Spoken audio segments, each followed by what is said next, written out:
Ammetto che io sono veneta, quindi diciamo sono, va bene, la parte del bassanese, ma comunque sia il Veneto è ampio e anzi suggerisco di visitarlo comunque tutto perché c'è sempre qualcosa da vedere. Questa per me è una zona speciale, a parte che affettivamente mi porta qua, perché insomma qui a Castelbrando devo dire che ci veniamo spesso e con grandissimo piacere, perché siamo sempre ospitati in un modo meraviglioso. E poi qui siamo nelle colline del Prosecco, è patrimonio UNESCO, e quando tu viaggi anche con la macchina e soltanto il tragitto per venire qui in questa zona vale la pena farlo, perché è proprio un viaggio, ma diventa secondo me anche un viaggio interiore.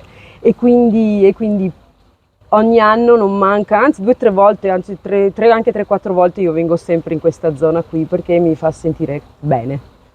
Dal punto di vista lavorativo, c'è qualche progetto nelle vicinanze che sta seguendo? Sì, sì, e sono molto felice e anche orgogliosa perché sto curando una mostra che si terrà a Roma per la Festa del Cinema di Roma, quindi dal 16 ottobre in poi. Noi inaugureremo questa mostra invece il 14, e questa mostra è dedicata al grandissimo maestro Renato Casaro. Lui ha disegnato il cinema, ha fatto dei manifesti meravigliosi, c'era una volta in America, Miseri non devo morire, Balla coi lupi, Nikita e tantissimi altri, anche poi italiani. Ha lavorato e collaborato tantissimo con Sergio Leone, Verdone, Argento, Bertolucci, ha fatto la sua trilogia, quindi insomma per me è una gioia infinita poterlo portare a Roma per questa mostra proprio dove si celebrerà il grandissimo maestro Renato Casaro. Quindi sono qui, infatti dopo questa tappa qui andrò da lui a fare colazione e a parlare appunto della mostra.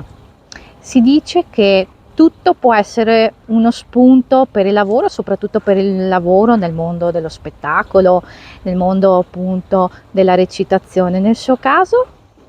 Nel mio caso tutto può essere uno spunto, ecco, come dicevo, essere circondata da ciò dal bello, ma il bello è ciò che ti provoca comunque un'emozione, e quindi ogni giorno è un'ispirazione vedere un qualcosa che ti crea emozione, e questo mi sta creando emozione, quindi no, e poi ti ripeto, è la mia terra, e dopo, quindi da quando sono a Roma ho un contatto comunque sempre diretto con il Veneto.